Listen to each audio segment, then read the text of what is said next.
wrong with this breakfast. This is even. I'm thinking I cooked on stove. I cooked this oatmeal, 3/4 of a cup. There's no added sugar because we never add sugar. Why is oatmeal okay? Oatmeal. Some people may still be wondering about what's wrong with my oatmeal breakfast. Didn't add anything, no sugar, no fruit, but for 18 grams of carbohydrates, and please help me out with the math here because I'm slow. 4 grams of carbohydrates is 1 teaspoon of sugar. So if this is 18 grams, you actually have 4.5 teaspoons of sugar right here in this little breakfast, but you haven't added anything. You might put 1 teaspoon of honey, but seriously, 1 teaspoon of honey, and you lick the spoon twice before you even put the teaspoon in. And 1 teaspoon of honey, in fact, has 17 carbs in it.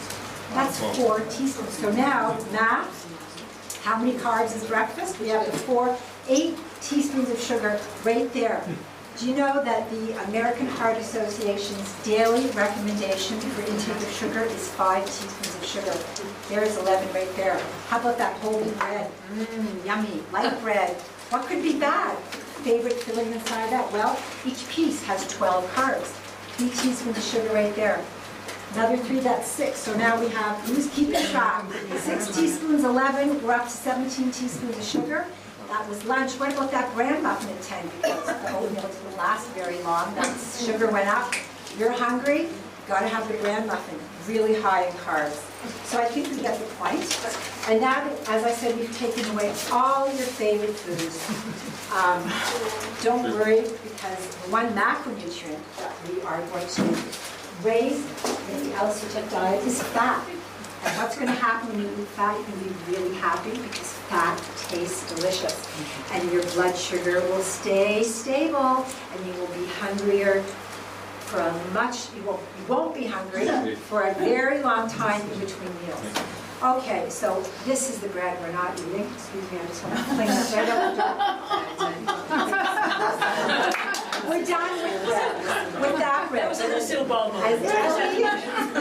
As Ellie mentioned, there are plenty of bread recipes. So here's mine. It's called the multi-no-grain bread.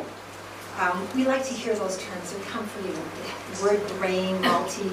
It's like when we were kids and we were eating all that Wonder Bread that was fortified with all that stuff. So here I have, please pass around, my seed mix flour, which is made from ground up sunflower seeds, flax, sesame, and chia. You can be creative. And it's really easy. Take your coffee bean grinder. If you don't have one, many of these seeds are available in ground form already. I take about 10 minutes, do large quantity of the seeds in equal amounts, put them into the freezer in a Ziploc bag, and when I'm ready to make bread, I have all the ingredients ready. So into the bowl, 3/4 of a cup of the seed mixture.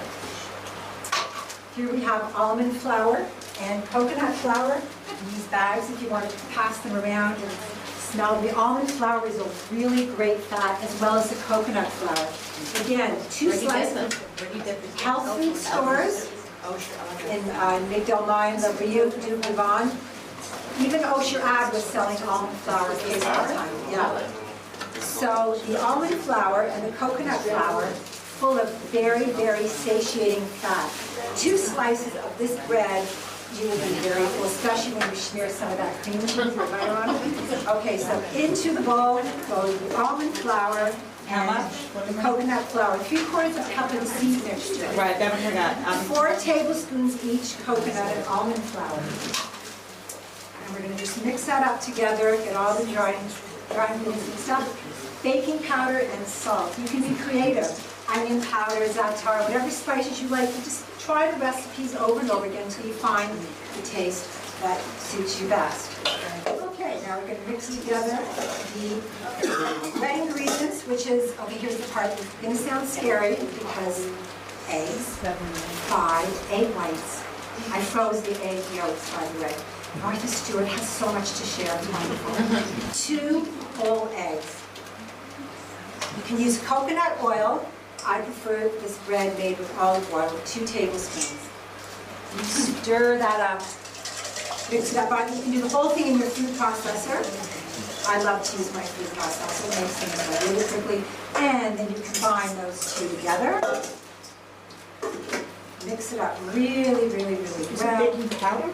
Baking powder. 1 teaspoon. Mix it up really well. It gets thick as you go. Thickens up right there. I don't know if you can see, but it's thickening up as I stir it. And you pour that into the loaf pan.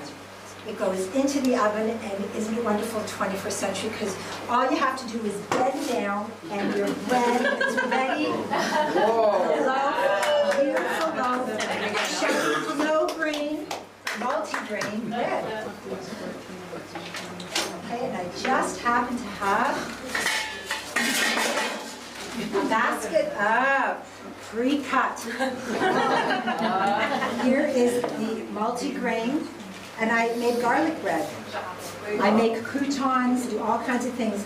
This is a shehakol bracha. You don't have to wash. Please take and pass the basket. Now this bread is great for sandwiches. For those of us that really want that sandwich, look how nicely it slices. I slice it up, makes about 13 or 14 slices, depending how thick.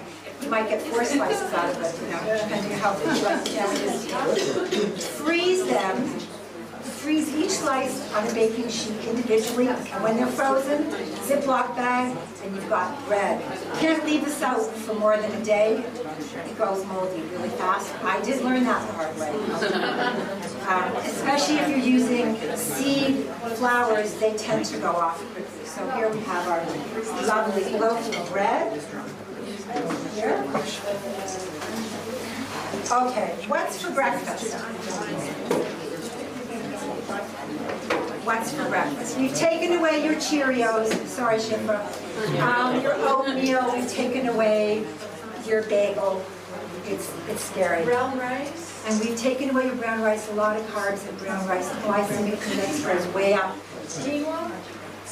Quinoa has the highest amount of carbs in all of those grains. 1 cup of quinoa has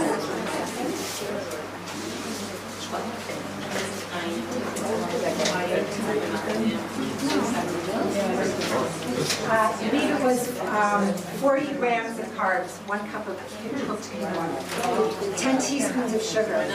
No one's going to sit down and eat 10 teaspoons of sugar. 1 cup of quinoa, you can eat 1 cup, and you put all those yummy craisins and the pecans, you're up to 2 cups. There's a lot of sugar, and you've gone way over the American Heart Association dietary allowance for sugar, which is 20 teaspoons. Okay, so breakfast is going to be stellar LCHF breakfast. A Chervais mushroom scramble. Chervais cheese, right here. Pass that around, it's a little bit soft. As we've been sitting in this hot room for 2 hours. Okay. What is Chervais cheese? It's a goat cheese. Oh, with the French Canadians, please pronounce that for me. Shelley. Thank you.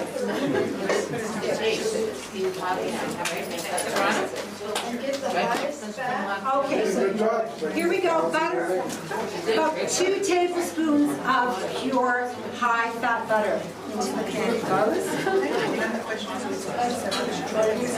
We'll heat that butter up.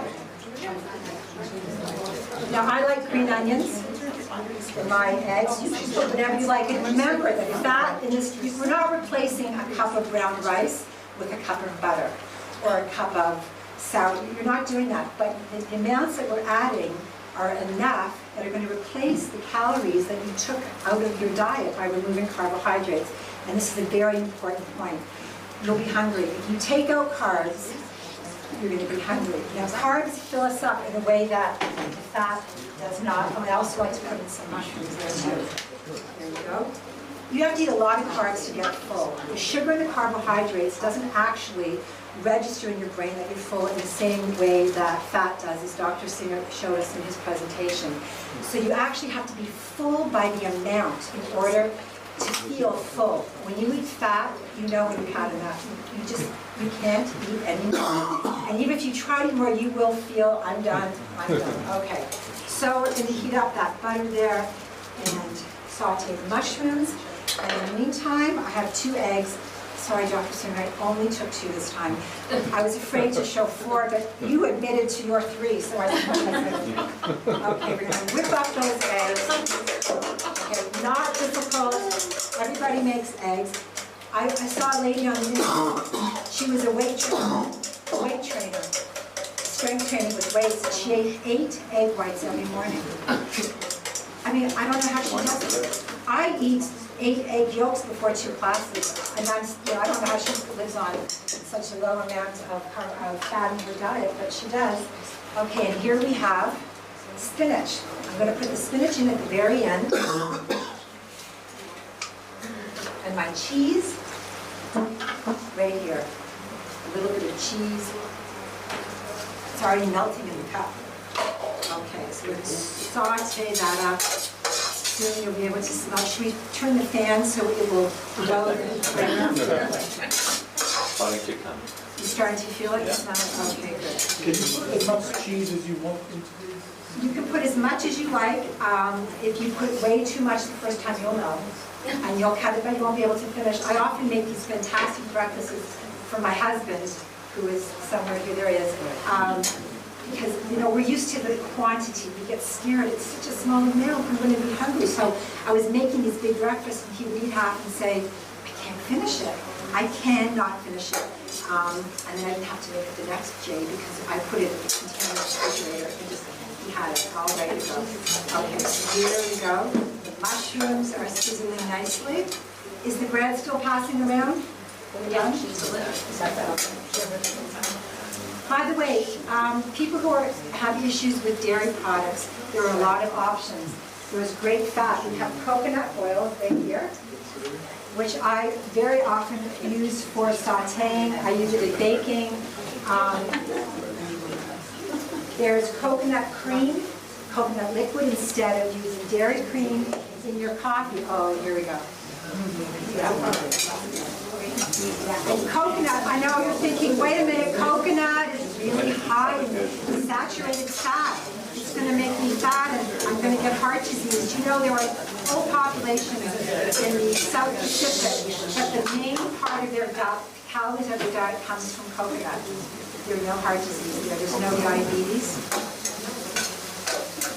There's no obesity, and most of their nutrition comes from coconut. Now, I'm not suggesting that you should change your diet and only eat coconut. You should just be aware that it's a really healthy option. So now we're going to add eggs. There we go. Now, if you have time, at this point, I throw in the spinach and put my stainless steel oven-proof pan right into the oven, and I get a lovely, lovely omelet, frittata.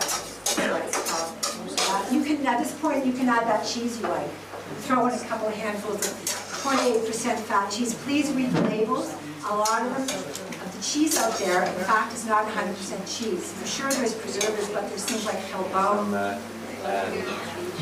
Vegetable oils, right? Some of the fat, right? Some of the cheeses. Okay, so now while I'm going to turn that off, put in about a cup of spinach. Remember, you must eat your vegetables and you must eat your greens. This is a great way to put them in. So while that is wilting, you don't have to pre-cook it. I'm going to have a couple more minutes before I have to run out of the house and go teach a class. I will slice up a few pieces of bread. There we go. Today's choice, I'll put some cream cheese since I already put butter in the pan. You want variety. Go 30% cream cheese. Usually I toast it, so you can just imagine that I toasted the bread. It's really crunchy. Smear on that cream cheese. I mean, if you want to wash You don't have to wash. There you go. 2 pieces of cream bread with the cream cheese. And I would like some more cucumbers because I like aesthetics, and so you put the cucumbers right on top of that, like those cucumber and cream cheese sandwiches. Some peppers on the side, because it looks so pretty. And when avocados are in season and not 35 shekels a kilo, we found one. Thank you, Ellie, for donating your last avocado, but I don't want to slice it, I feel terrible. I would slice that open and put a nice spread of sliced avocado right there. And there we go. Give that a little bit of a stir. And now you have your spinach Shelley scramble with mushrooms and onions. Put that right on the plate. Right there. And I recommend that you use a ceramic plate with hot food.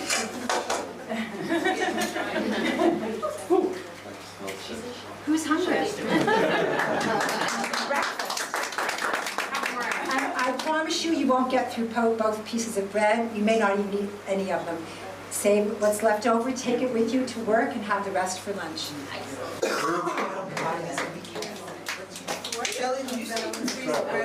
Slice it, freeze it in the slices individually because you can't cut it, slice it when it's frozen. And then take it out of the oven when you're ready. Okay. We got through breakfast. One more quick demo, and then you will taste the treats that you've really been waiting for, all the goodies that Ellie talked about. You have earned your reward. My new best friend. I know, I just have to say. Okay, now, I'm just making sure I'm not representing anyone. I received no financial incentives for promoting any products here tonight. However, I love the spiral map, and you're going to see why right now. I like the name. You can buy it online for $25. Amazon.com. Rafi told me that in their home they have a small little hand device for $4. You can get that online as well. Firelights, this one's much easier to use. Correct. Now my kitchen has a little more space than this, and I'm sure yours does. What's for dinner? Gosh, I miss that macaroni and cheese. I miss the pasta. That feeling of like complete, utter stuffiness. I just can't move. So, and we wanted pasta. We wanted with cheese. We wanted it with a meat sauce. It didn't matter. We had to have pasta. So again, I was looking around on YouTube and looking at my favorite LCHF YouTube channels when I saw this spiral map. And I was hooked. I couldn't even wait to buy it online. I ran right down to Golan in my neighborhood. And I thought, he does sell them now. You just should know that this sticks really well to a counter. It doesn't stick so well here on this piece of wood. So what happens? You hold it that way? Okay, Lauren's good. Yeah, Lauren's going to hold it. Sure. Okay, no, you gotta come over here. Is it electric? Yeah, Beit. Kev, don't stand on the... Now, if you don't step on it, it's a booby trap back here. It is better than more. Yeah. So can I tell them about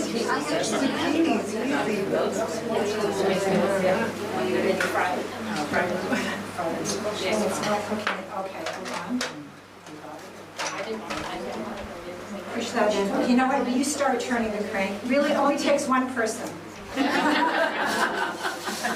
Here we go. Now, if your arms are weak, I could make some suggestions. What is that? Butternut squash. How do you call that in Hebrew? Delici. Now this is a fettuccine shake, which I prefer is flatter fettuccine Alfredo with avocado and cream. The first time I made this for Steve, he actually refused to eat it. He said, it's not true. It's not true.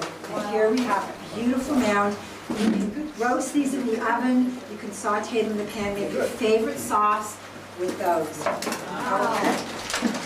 And then do something very funky with this. Chop it up, put it into a soup. You don't want to waste any. So creme de But the pasta doesn't stop there. Okay, so now the kids don't like it. It's too thick.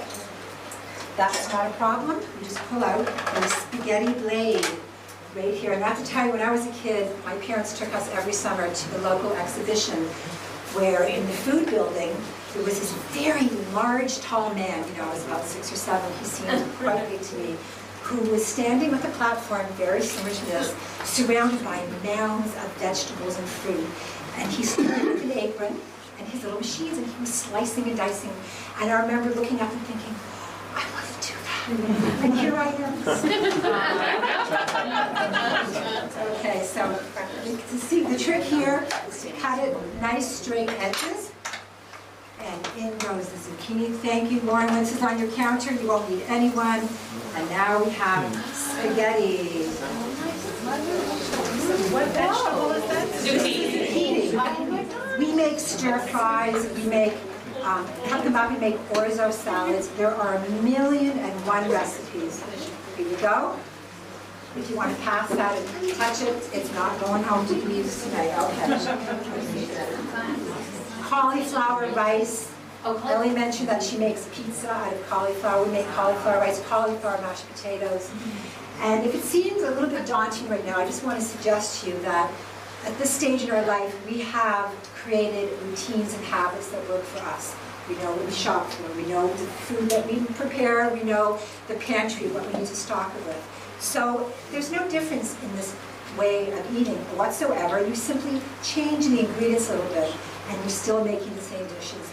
You are organized people, you have jobs and families, you know how to prepare in advance to make a large batter of challah or some kind of cake so that you can make it tomorrow. It's the same skills. You have them, we all have them. I'm confident you can make these changes with just a few tweaks in your routine. Do you cook these things, or you just use You can eat them raw. They're delicious raw, however you like. Saute them, coconut oil, lots of garlic, make a stir fry, broccoli. Never So saute in olive oil. when you, right, Rafi, did you want to talk to? No, you're right. It's got what's called a low smoke point, whereas coconut oil has a high smoke point, and butter is very good. So, What does that mean? It has a low smoke? it gets oxidized at a low point and can turn into an unhealthy fat. So you're right. Olive oil is best served cold on salads and mild cooking. Coconut oil can take a heavier cooking, and of course animal fats like butter and other animal fats can take a high temperature. The other good fats like macadamia nut oil and avocado pear oil, which the health food store tells me does come around sometimes, but mostly I haven't found those around. But you're right about the other one. Questions? Yes. So I've been following, my name's Rachel, I've been following to the best of my ability for the last few weeks, this program, diet, whatever, and I see the science, I get it, and I've had this conversation with Dr. Singer, sorry, I don't feel comfortable calling by your first name. But I feel a little different. I'm not craving sugar at the level I was. Everyone in my house knows we cannot bring Cinnamon Toast Crunch or Cinnamon Minis, whatever it's called. Not my Cinnamon Toast Crunch. Now yours I could for sure, but the stuff in the store, I'll eat the box, like the actual cardboard. And I feel it's like, I have never been a drug addict, but I presume that is actually truly what it feels like.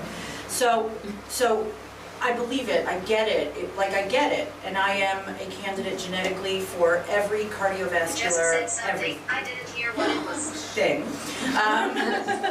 Here's where my brain is fighting it.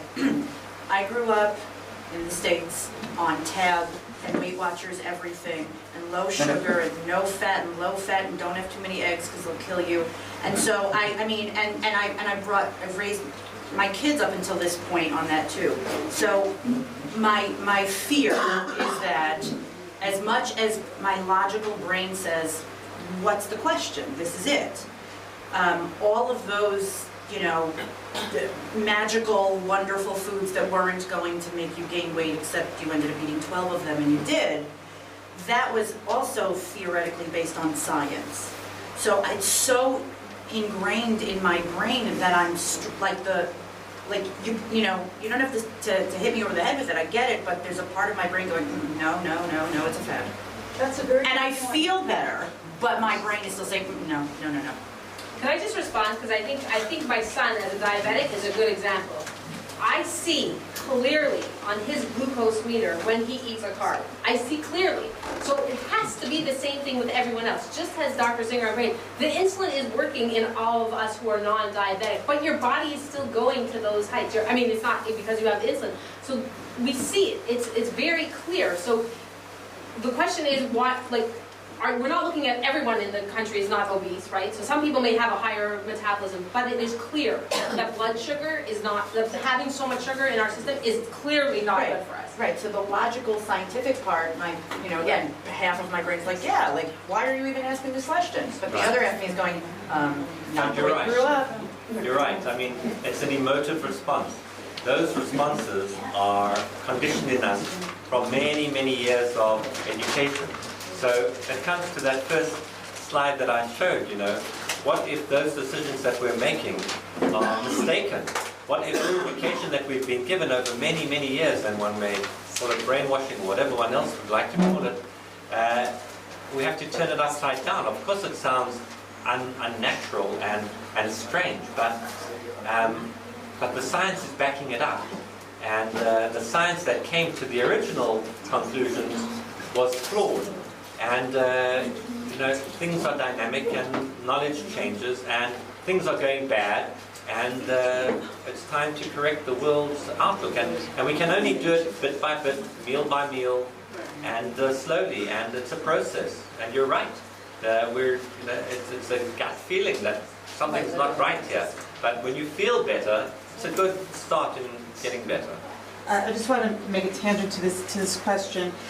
Many of us in this room, myself included, we hopped on the raw food bandwagon, and it has a track record of truly healing deadly illnesses. And what my understanding is basically 100% of the most famous raw food people are no longer raw because the diet was incredibly successful between 5 and 7 years of being on it, and then bodies started breaking down.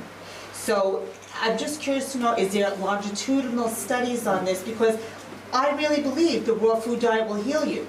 And I also really have seen that come that 7-year point, there's a collapse. So I'm just wondering, what are the longitudinal studies on this?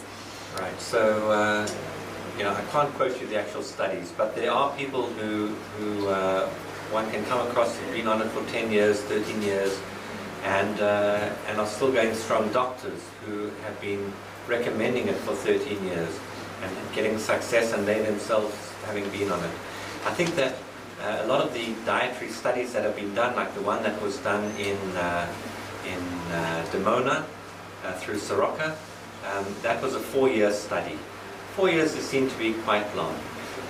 But you're right, there's a 40-year longitudinal study on high-carb, low-fat diets, and we see the results of that.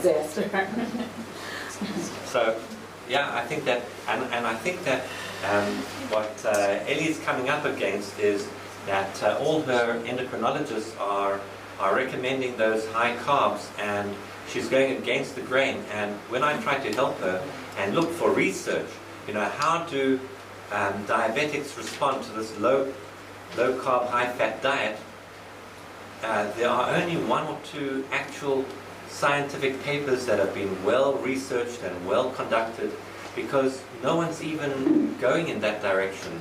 And before they will commit people to going into that experiment, they're not even there. So I think that what will happen is that I think that evidence will come over time. But you're right, I don't have that evidence. I can't quote you papers which are looking at it over 10, 15, 20 years.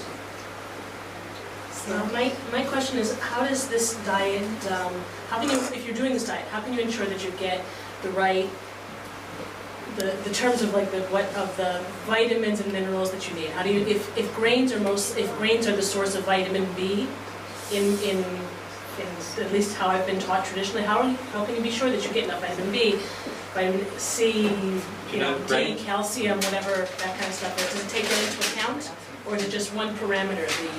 So just be aware that when you buy bread they talk about fortified flour, And they were trying to boost the vitamins that you lack in bread by fortifying the flour so that you get some of those bees and things that are otherwise processed out. Processed foods, and to answer your question about many diets, the one thing that they have in common is that you get back to real food. And I think that answers your question as well. If you have a well-balanced diet of real food and you eliminate processed foods, they boost unhealthy fats, omega-6 fats, they boost the carbohydrates, they decrease important things like fiber, and a lot of the vitamins and essential nutrients, the trace minerals are removed through the processing so the processing process.